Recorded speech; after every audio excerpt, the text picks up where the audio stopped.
Les amis, j'ai enfin réussi à faire du bon pain sans gluten. Regardez-moi ça. Il est incroyable. Ça fait tellement d'années que j'essaye d'avoir cette texture ultra parfaite. Je suis obligée de vous montrer comment on fait. Allez, c'est parti. On va commencer par une étape super importante. On va réhydrater le psyllium. Et là, l'idée, c'est de former un gel au bout de 15-20 minutes à peu près. Ensuite, je vais ajouter un mélange de sucre et de sel, du vinaigre de cidre et de l'huile d'olive. C'est exactement la texture qu'il faut avoir. Dans le bol de mon robot, je vais d'abord ajouter le gel de psyllium. Ensuite, je vais ajouter mon mélange de farine. Et pour finir, je vais rajouter ma levure fraîche émiettée.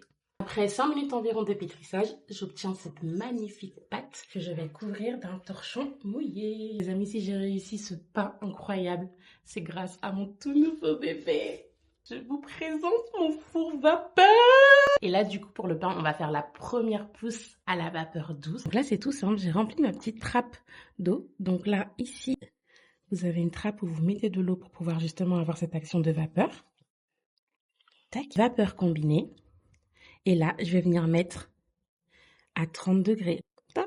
Et c'est parti pour 20 minutes. Vous voyez la vapeur qui se dégage, elle va permettre vraiment d'avoir une atmosphère humide et de permettre au pain sans gluten de bien se développer. Et voilà ma pâte après seulement 20 minutes de pousse dans le four vapeur. Incroyable, elle a genre triplé de volume. Je vais la plier une fois vers moi comme ça, une deuxième fois. Ensuite, je vais la tourner et je vais la plier encore une fois et une fois. Et là, on va essayer d'avoir une boule. Là, on va la remettre encore une dernière fois à pousser 20 minutes. La deuxième pousse est terminée.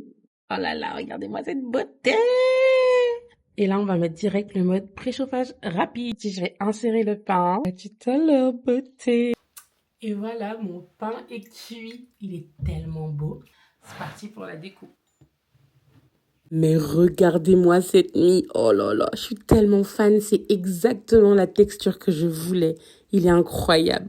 Le kiff ultime, et les personnes qui mangent sans gluten me comprendront, c'est tartiner ça avec du beurre. Allez, c'est parti.